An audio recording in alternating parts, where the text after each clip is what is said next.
Oke, kita sore hari ini punya tema Bapak Ibu Saudara ya yang luar biasa, yaitu tentang kenaikan Yesus ke surga.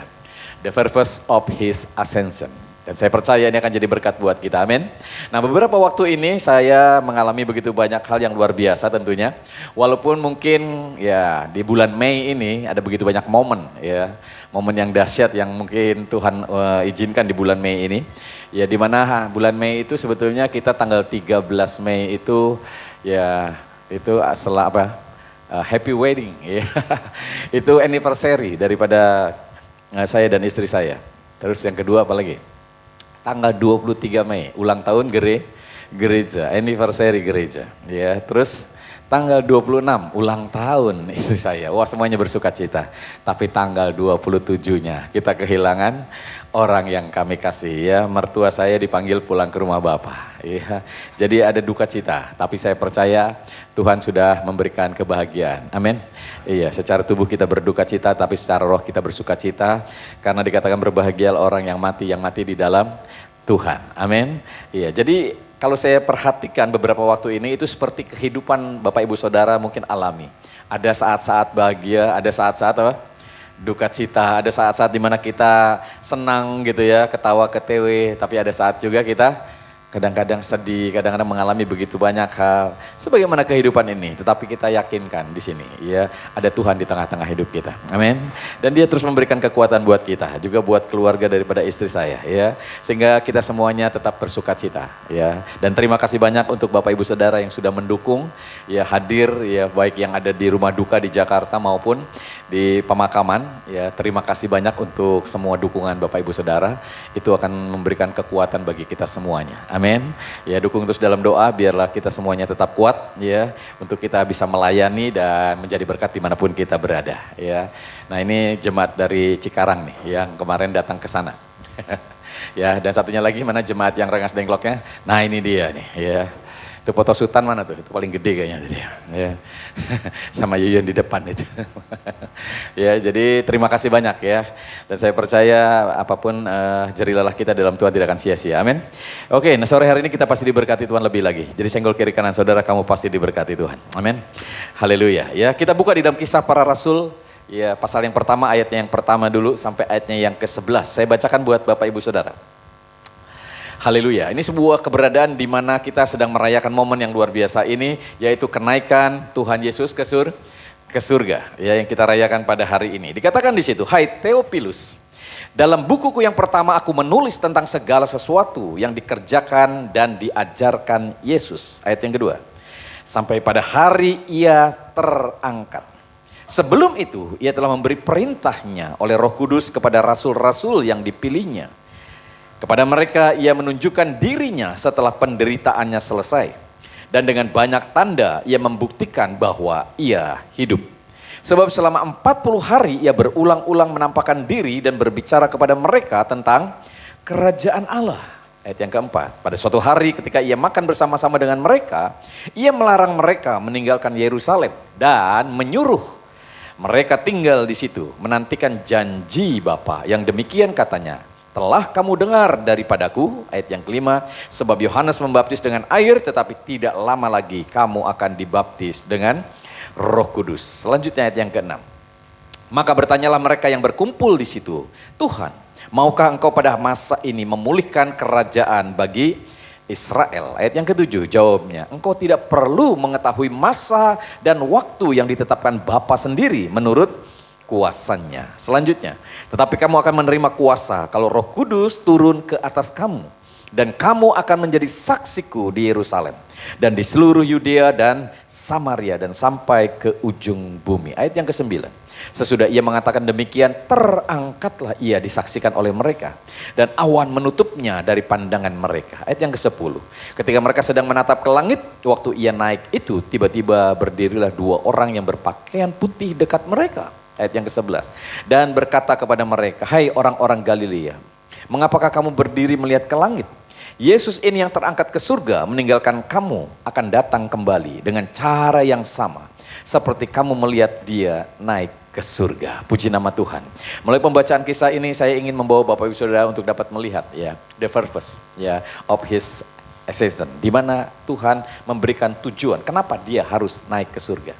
Ada tujuan Tuhan kenapa dia naik ke surga, ya. Melalui peristiwa kenaikan Yesus Kristus ke surga ini memiliki arti penting Bapak Ibu Saudara di dalam iman Kristiani kita, ya.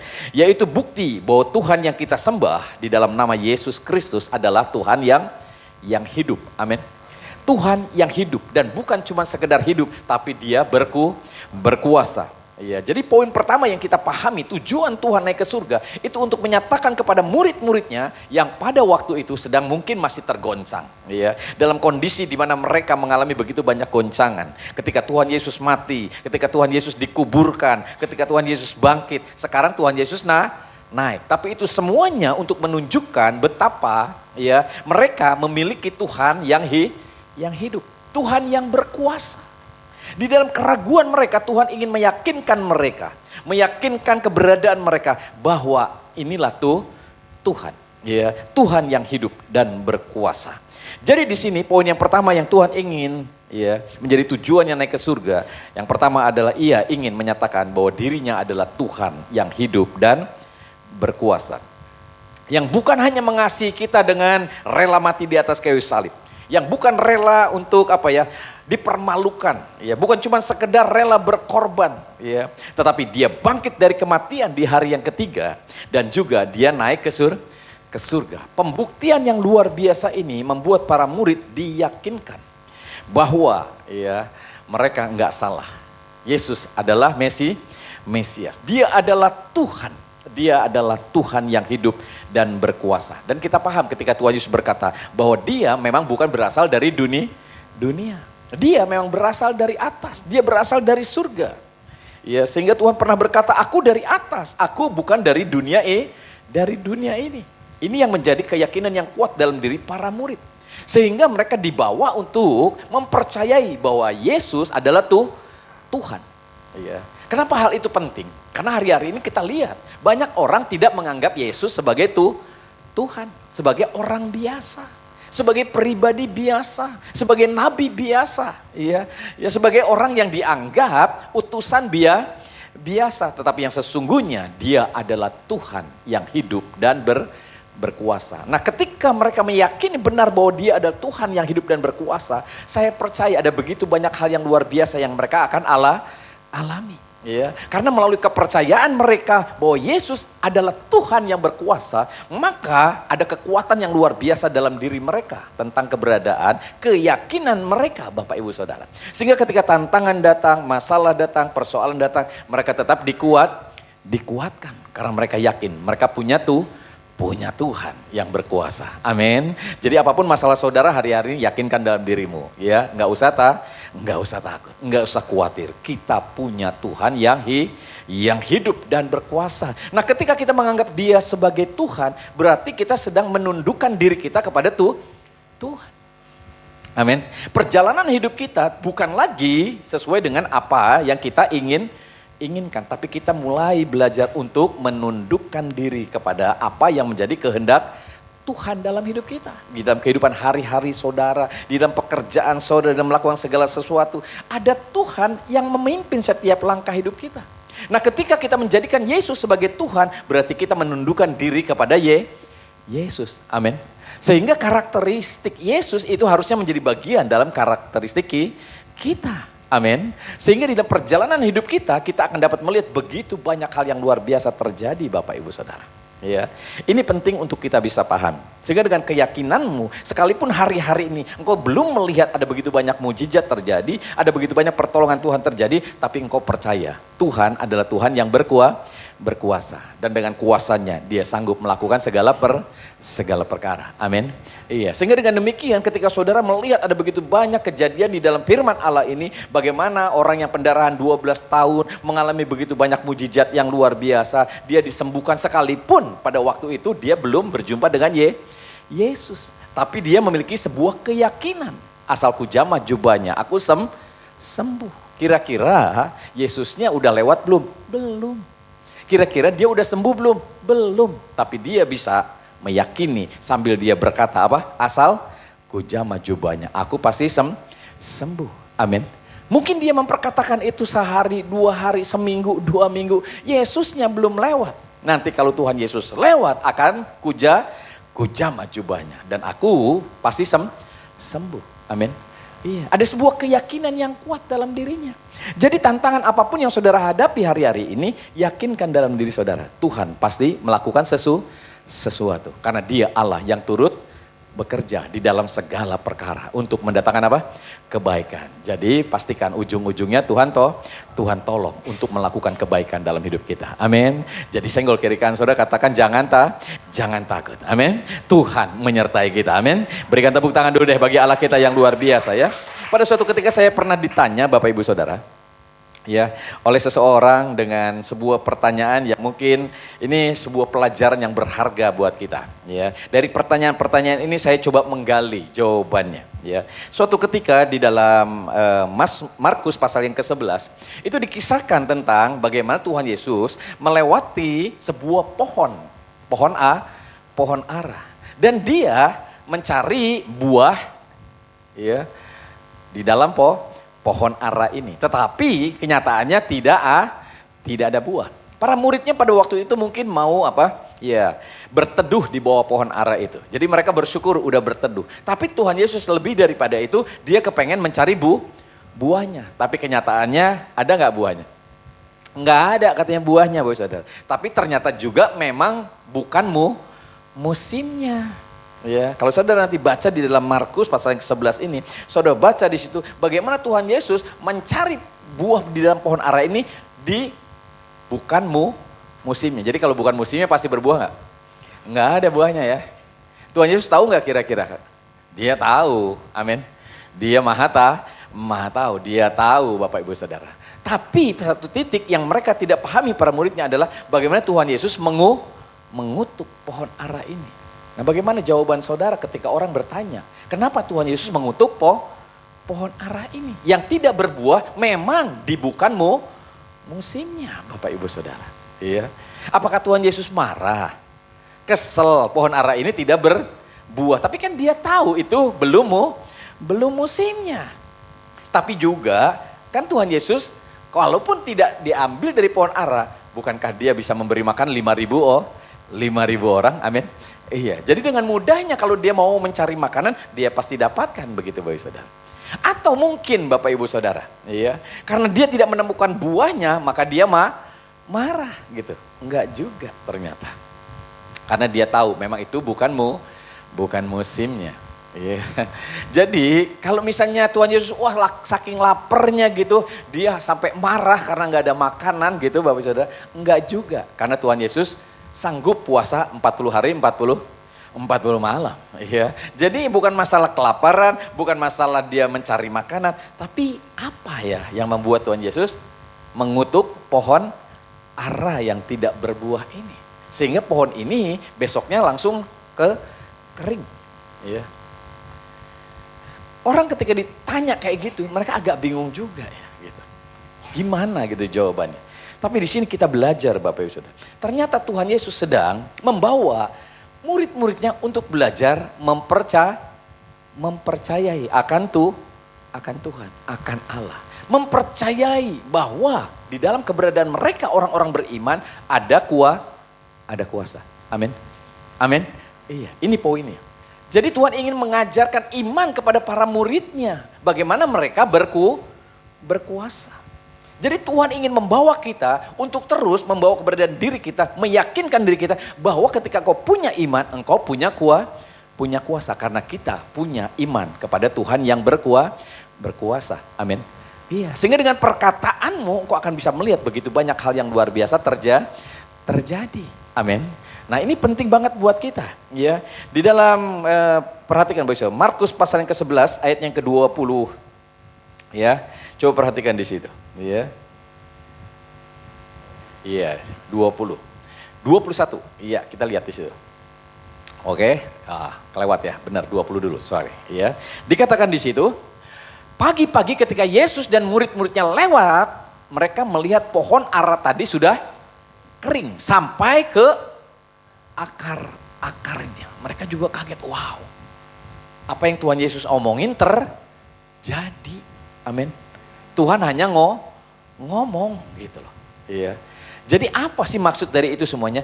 Ternyata Tuhan sedang membawa para muridnya untuk belajar memiliki iman yang luar biasa. Bahwa mereka berkuasa. Demikian juga dengan Bapak Ibu Saudara. Amin.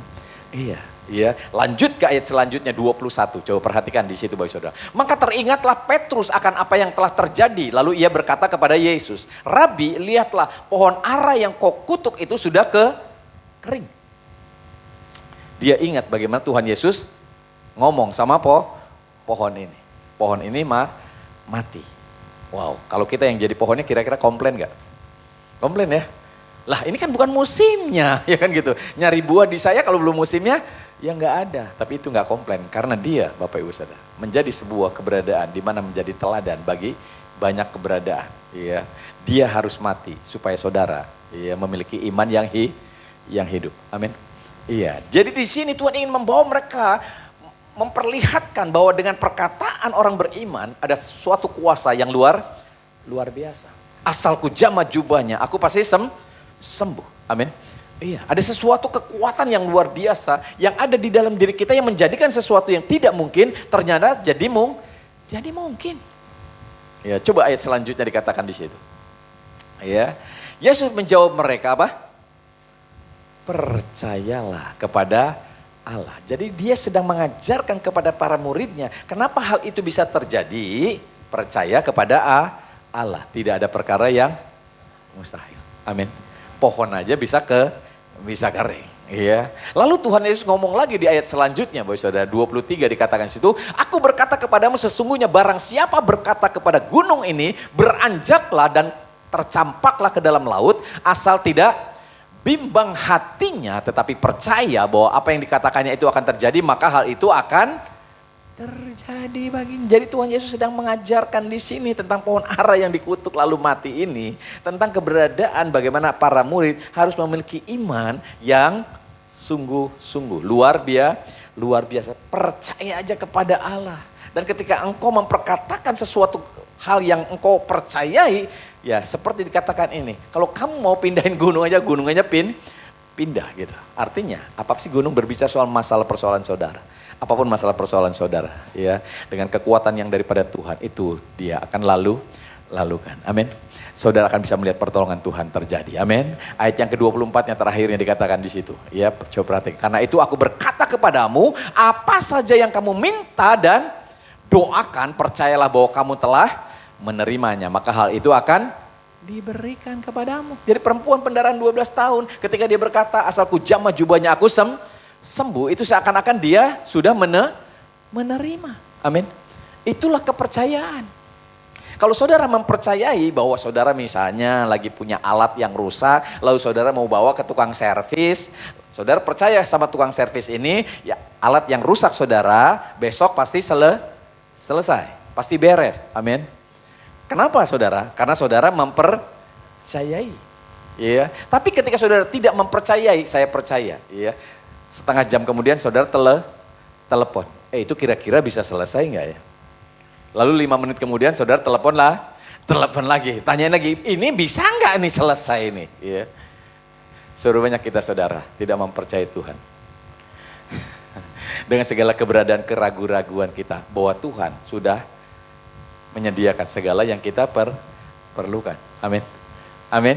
Sampai kita tuh kayak ngerengek-ngerengek kepada banyak orang mengharapkan pertolongan dari manusia tanpa kita sadari. Kita mengandalkan manusia lebih daripada kepada Tuhan. Ya. Jadi ini poinnya buat kita. Jadi para murid sedang dibawa untuk meyakini tentang keberadaan bahwa mereka punya Tuhan yang berkuasa. Amin. Jadi fokuslah kepada Tuhan. Jadi ketika kita berdoa pun itu seakan-akan kita sudah menerima. Jadi ketika saudara memiliki begitu banyak tantangan hidup, masalah, persoalan, Tuhan ingin berkata, tenang. Ya, aku adalah Tuhan yang berkuasa. Amin. Dan tidak ada perkara yang mustahil. Amin. Jadi anggaplah engkau sudah menerima. Wow, luar biasa ya. Jadi ini semua keberadaannya sehingga hari-hari saudara ketika mungkin tantangan memang ada, masalah memang ada, tapi hatimu penuh dengan damai sejahtera. Kenapa saudara tetap tenang? Karena saudara percaya Tuhan turut bekerja. Amin. Dia akan lakukan begitu banyak hal dalam hidup kita. Tapi seringkali kita lupa dengan poin yang luar biasa ini. Jadi tujuan Tuhan kepada para murid, enggak dia diperlihatkan naik ke surga, adalah supaya mereka memahami bahwa dia bukan Tuhan yang biasa. Bukan pribadi yang biasa. Dia Tuhan yang hidup dan berkuasa. Ya, yang bukan cuma sekedar mengasihi lalu rela mati di atas kayu salib, tapi dia sanggup untuk melakukan segala perkara. Ini yang harusnya ada di dalam diri kita, saudara. Jadi Tuhan ingin membawa kita hari-hari ini untuk tetap percaya bahwa tidak ada perkara yang mustahil bagi Tuhan. Bahkan ketika engkau mempercayai, engkau akan memperkatakan perkataan-perkataan sebagaimana yang engkau percaya. Tuhan pasti lakukan sesuatu yang luar biasa. Amin. Tuhan pasti menerobos dalam keberadaan kehidupan kita. Ini semuanya terjadi karena kita meyakini benar Dia adalah Tuhan yang berkuasa. Jadi tujuan Tuhan naik ke surga, Dia ingin memperlihatkan kepada para murid, ini loh aku tuh Tuhan yang berkuasa. Gak usah takut. Sekalipun di dalam dunia engkau banyak aniaya, ada banyak pergumulan, gak usah takut. Aku sudah mengalahkan dunia. Amin. Iya, sehingga dengan demikian ini akan menjadikan saudara kuat hari-hari ini. Memiliki pengharapan, tantangan apapun tidak menghalangi saudara untuk terus percaya kepada Tuhan. Jadi senggol kiri kanan saudara, tetap percaya. Haleluya. Pertolongan Tuhan luar biasa ya. Tepuk tangan yang luar biasa bagi Allah kita ya. Ini semuanya yang harus kita pahami. Apa yang menjadi tujuan Tuhan. The first ya, tujuan yang Tuhan tetapkan dalam hidup kita. Yang lain Bapak Ibu Saudara dikatakan di situ, selain itu Tuhan Yesus naik ke surga, dikatakan di sini untuk menyediakan tempat bagi umatnya. Seperti yang dikatakannya di dalam Yohanes 14 ayat yang kedua sampai ayat yang ketiga. Ya. Selain ini Tuhan Yesus menyediakan tempat. Kenapa hal itu Tuhan sampaikan? Supaya banyak orang hari-hari ini ketika mereka menjalani perjalanan dalam kehidupan ini, mereka tidak melihat hal-hal yang dibalik daripada kehidupan sekarang.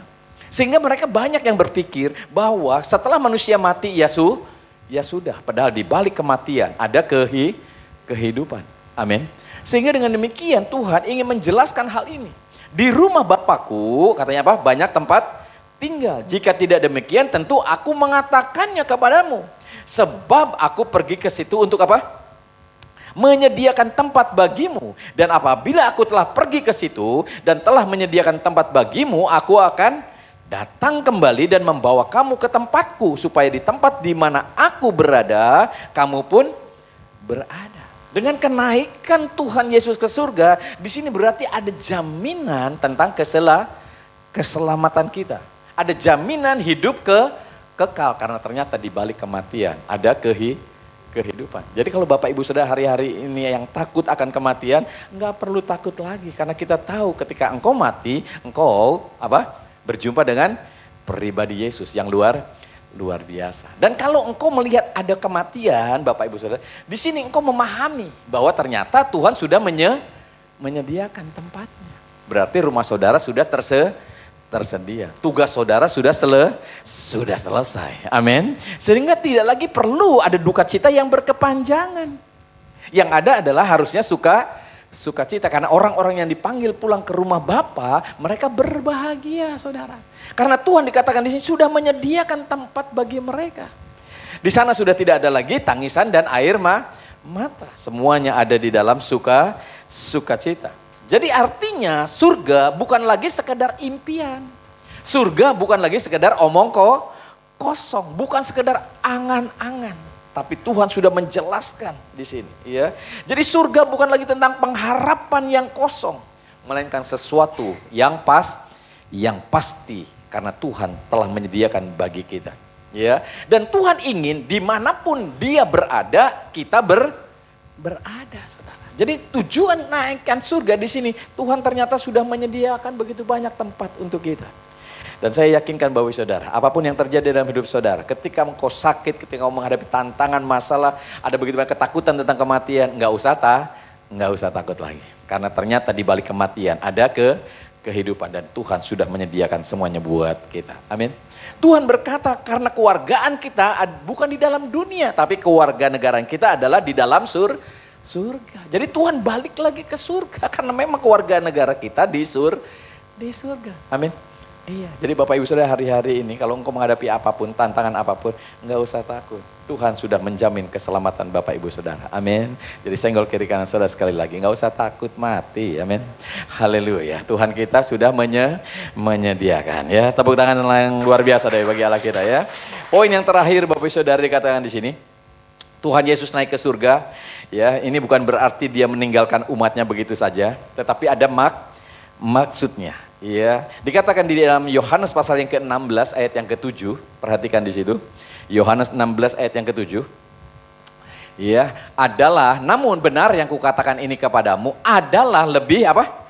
Berguna bagi kamu jika aku pergi. Sebab jikalau aku tidak pergi, penghibur itu tidak akan datang kepadamu, tetapi jikalau aku pergi, aku akan mengutus dia kepadamu. Amin. Jadi naik ke surga supaya Roh Kudus dicurahkan. Kalau Yesus nggak naik ke surga, ya, dia adanya di mana? Di Yerusalem doang, Bapak Saudara. Jadi kalau saudara mau ketemu Yesus, kira-kira gimana?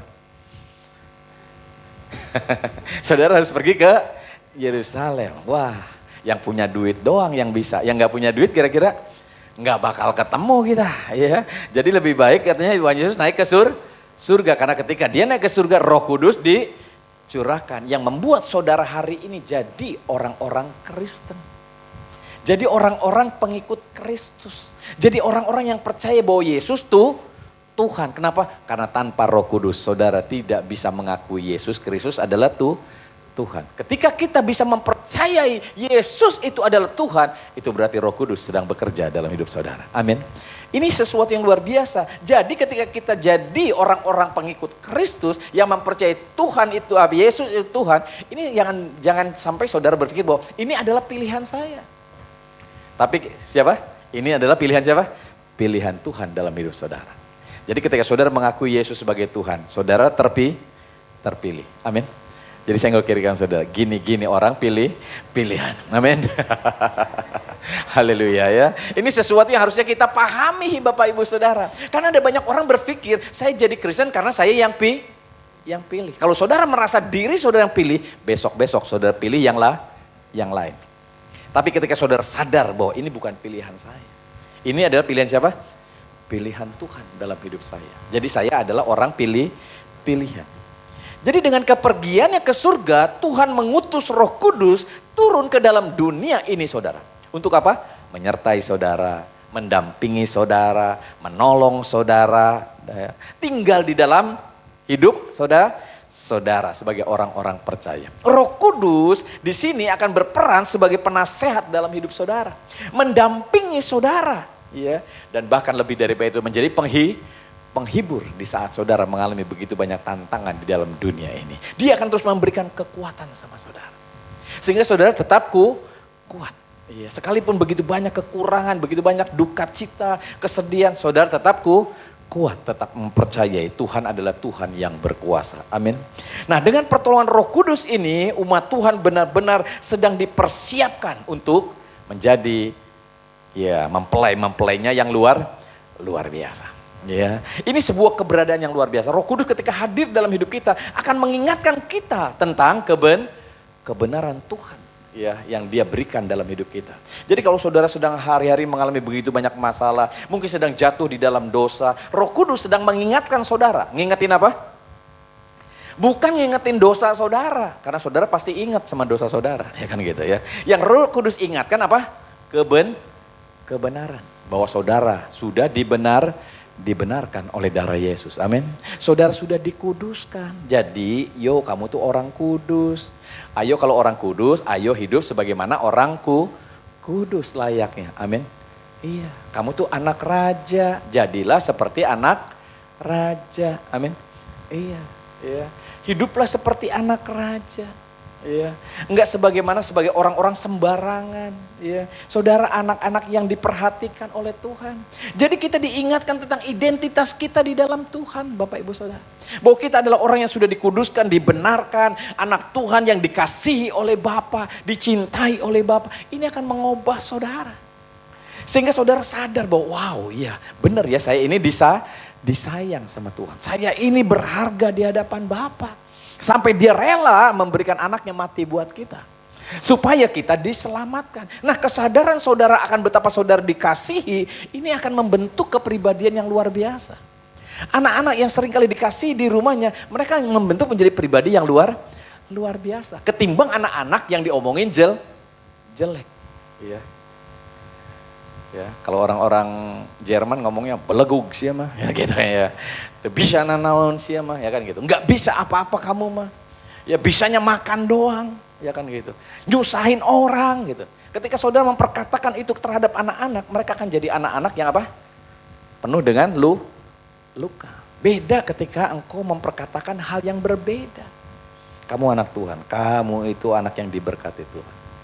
Ya, kamu itu akan jadi orang yang luar biasa. Walaupun kenyataannya belegu. Ya kan begitu saudara ya. Lambat laun dia akan mengalami sebuah perubahan yang luar biasa. Ketika dia disadarkan bahwa dia adalah anak yang luar biasa. Disayang. Ya. Sampai ini hal-hal yang dahsyat ini terjadi. Mungkin kisah-kisah di di medsos banyak kisah-kisah yang seperti ini. Bagaimana ada seorang anak yang dikeluarkan dari sekolah karena kebodohannya luar biasa. Orang tuanya berkata bahwa kamu itu luar biasa. Sekolah kamu tuh nggak bisa nampung keluar biasaan kamu. Dia nggak ngomong, kamu tuh bodoh banget ya makanya kamu dikeluarin dari sekolah. Nilai kamu tuh jelek banget. Nggak gitu. Ya. Sampai anak ini bertumbuh menjadi luar biasa. Tanpa sekolah pun dia jadi pribadi yang berguna. Amin. Iya, karena sekolah bukan segalanya, tapi Tuhanlah segalanya. Amin. Iya, jadi jangan putus asa siapa kita, Bapak Ibu Saudara. Kita adalah anak Tuhan. Anak-anak yang sungguh-sungguh sudah dibayar lunas dengan darah yang mahal. Jadi ini yang Tuhan inginkan. Ketika Roh Kudus tercurah, dia akan mengingatkan tentang keberadaan siapa saudara. Iya, dan keberadaan Kristus yang luar biasa. Dia akan memberikan penjelasan yang luar biasa. Jadi inilah tujuan Tuhan dalam kehidupan kita Bapak Ibu Saudara. Iya. Jadi kekristenan ini bukan lagi berbicara tentang pilihan kita, tapi pilihan siapa? Pilihan Tuhan dalam hidup kita. Bukan kamu yang pilih Tuhan, tapi siapa? Tuhan yang pilih saudara. Amin. Sekali lagi tepuk dada saudara, katakan aku umat pilihan. Amin. Haleluya ya. Gini-gini dipilih Tuhan, ya kan begitu ya. Orang boleh ngomong kita ini jeleknya luar biasa, tapi Tuhan ngomong apa? Kita luar biasa. Kita disayang, kita dikasihi. Buktinya apa? Kamu disayang. Yesus mati buat kita. Amin. Ini penting. Jadi ternyata kita ini pilihan Allah. Iya. Kita itu sudah ada hidup dalam kekristenan kita adalah pemberian Allah. Kita diberikan anugerah, Bapak Ibu Saudara. Bukan karena usaha kita, tapi karena usaha Tuhan yang memberikannya ini. Dan yang terakhir, dia menjamin kehidupan kita. Iya. Dia adalah jaminan buat kita. Sehingga hari-hari ini apapun yang terjadi dalam hidupmu, Allah sudah menjamin sebuah keberadaan yang luar biasa. Bahwa Tuhan sanggup menyelamatkan hidup saudara. Dimanapun saudara, apapun keberadaan saudara, ingat Tuhan lah yang harus kita percayai. Ya, sehingga di sini Yesus berkata kepada Petrus, kepada muridnya, percayalah kepada Allah. Enggak ada perkara yang mustahil. Pohon yang seger-seger kalau dia ngomong dikutuk langsung kering. Itu semuanya karena apa? Kuasa. Tuhan ingin mengajarkan kepada kita hari ini. Kenaikannya ke surga, dia adalah Tuhan yang hidup dan berkuasa. Amin. Dia sudah memberikan segalanya buat kita. Dia sudah menyediakan tempat yang terbaik buat kita. Dan yang lebih dahsyat lagi di sini Bapak Ibu Saudara ya. Tuhan sudah memberikan begitu banyak hal yang dahsyat. Yaitu Roh Kudus. Untuk memberikan kekuatannya, kedahsyatannya. Supaya Bapak Ibu Saudara hari-hari ini bukan lagi jadi pribadi yang biasa. Tapi menjadi pribadi yang luar biasa. Jadi apapun yang terjadi, jangan pernah menyerah. Pergumulan yang begitu berat, jangan pernah menyerah. Jangan pernah putus asa. Karena Tuhan kita adalah Tuhan yang hidup dan berkuasa. Dia sanggup melakukan segala perkara dalam hidup kita. Amin. Jadi hari ini dan ke depan saya pastikan saudara akan bisa melihat pertolongan Tuhan yang luar biasa. Jadi berikan tepuk tangan yang dahsyat bagi Allah kita. Kita akan tundukkan kepala, kita akan berdoa. Semuanya